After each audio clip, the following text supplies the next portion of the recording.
অনেক মানুষ আছে যারা ভবিষ্যৎ নিয়ে অনেক টেনশনে থাকেন, এটা ঠিক কি না? জি ভাই, প্রথমত তো ভবিষ্যৎ সকলেরই স্বপ্ন থাকে, ভবিষ্যৎ নিয়ে একটা চিন্তা থাকে, একটা প্ল্যান থাকে। তবে আপনি অতিরিক্ত কিছু করতে যাবেন না। যে কোনো জিনিসের একটা প্ল্যান থাকা দরকার। আপনি এখন থেকে 10 বছর পর কি করবেন সেটার একটা আপনি প্ল্যান করতে পারেন। তাই বলে এমন নয় আপনি 10 বছর পর এত করতে হবে, আমার এই করতে হবে, সেই করতে হবে, এটা লাগবে, ওটা লাগবে, এই পেরেশানিতে সারাদিন আপনি বিভোর। এটা করা যাবে না। কারণ আল্লাহ তাআলা আপনাকে ফয়সালা তখন করে দিয়েছেন যখন আপনি মায়ের গর্ভে ছিলেন। 4 মাস যখন হয়ে যায় তখন মায়ের গর্ভেই আপনার আমার জন্য ফিক্সড হয়ে গেছে কি খাবো, কোথায় খাবো, কত বছর বাঁচবো, কোথায় মারা যাব, সব কিছু রেডি।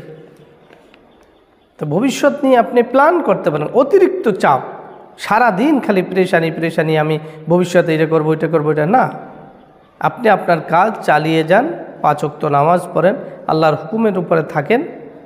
রিজিক যা আছে, কপালে যা আছে, তাকদীরে যা আছে, এটা আপনাকে কেউ নিতে পারবে না। এটার থেকে কেউ আপনাকে দূরে সরাতে পারবে না। এটা আপনি সারাদিন চেষ্টা করলেও হবে, সারাদিন চেষ্টা না করলেও হবে। যেটা আল্লাহ তাআলা ফয়সালা করে দিয়েছেন, যে কোনো উপায় সেটা আপনার কাছে পৌঁছাবে, যে কোনোভাবে।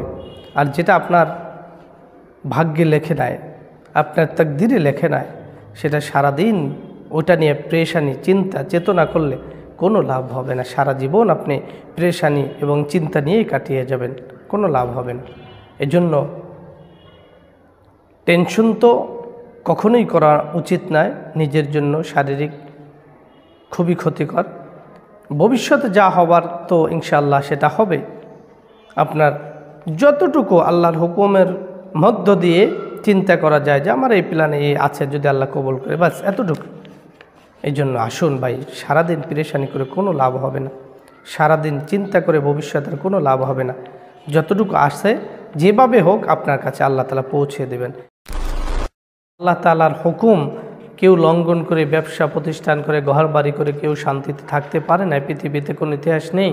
এই জন্য আমি ওই সমস্ত দোকানদার, বিশেষ করে চা পান এবং বিভিন্ন খাবার হোটেলগুলোকে আমি অনুরোধ করব, সবিনয়ে অনুরোধ করব, যাতে একটি মাস তো আপনি দিনের বেলায়, যেটা সবে সাদেক থেকে সূর্যাস্ত অর্থাৎ আজান পর্যন্ত মাগরিবের এতটুকু সময় আপনি দোকানটা বিরত রাখেন। খাবার দোকানটা আপনি খাবার দোকান খুলে রাখেন বিদায় অনেক মানুষ খাবার খাওয়ার সুযোগ পায়। আপনি না করলে হয়তো এই সুযোগ না থাকার কারণে অনেকে রোজা রাখলেও রাখতে পারে। আমি বলছি না সবাই রাখবে, তা না। তবে কিছু মানুষ আছে খাবার দাবার নাই, কোনো হোটেল রেস্তোরাঁ বন্ধ, সব খোলা নেই, তাহলে আপনার বাধ্য। কিছু জিনিস আছে বাধ্য করে হলেও অনেকে ইবাদত বন্দেগী করতে চায় বা করতে হয়। তো সেরকম একটা জিনিস, অনেকে চা পান বিক্রি করেন। ভাই, দিনের বেলা হয়তো আপনি 2000 টাকা লাভ করলেন। এই 2000 টাকা যদি আপনি আল্লাহর জন্য ছাড়তে পারেন, তাহলে আল্লাহ তাআলা আপনাকে আরও 10,000 টাকা যে কোনো জায়গা থেকে দিয়ে দিতে পারেন। এই জন্য এই বিষয়টা আমরা খেয়াল রাখব। কেমন খেয়াল রাখব? যে কখনোই কোনোভাবে রমজান আসলে আমরা শুধু ব্যবসার প্রস্তুতি নয়, আমরা প্রস্তুতি নেব নিজের জীবনটাকে সুন্দর করার জন্য, নিজের আমলকে সুন্দর করার জন্য, নিজের ইমানকে মজবুত করার জন্য, নিজের ইমানকে শক্ত করার জন্য এটার প্রস্তুতি গ্রহণ করি। ব্যবসা বাণিজ্য, ধন সম্পদ যা থাকবেন, লাং তাং ফাকুম আরহামুকুম ওয়ালা আওলাদুকুম ইয়াউমাল কিয়ামা। কিয়ামতের ময়দানে সন্তান যারা আছেন, আত্মীয় স্বজন যারা আছেন, কেউ কারো কোনো কাজে আসবে না। এই সন্তান দ্বারা, এই আত্মীয় দ্বারা আপনার আমার কোনো কাজে আসবে না, সবই যাবে। এই জন্য বিষয়টা একটু যদি চিন্তা করি আমরা, তাহলে আমাদের সমাজের জন্য যেমন ভালো, আপনার জন্য আরও বেশি ভালো। আপনি যদি ভালো চান তাহলে আপনি অবশ্যই দিনের বেলাগুলো হোটেলগুলো খোলা রাখবেন না, অন্তত এই টাইমগুলো। বাকি টাইমগুলো আপনি যেভাবে মন চায় সেভাবে আপনি চালাতে পারেন। যদি এটা সম্ভব হয় তাহলে আপনার জন্য আমি মনে করি দুনিয়াতেও ভালো হবে, আখেরাতেও কল্যাণকামী হবে। আর এই রমজানের প্রস্তুতি এটা আমাদের সকলের নেওয়া উচিত।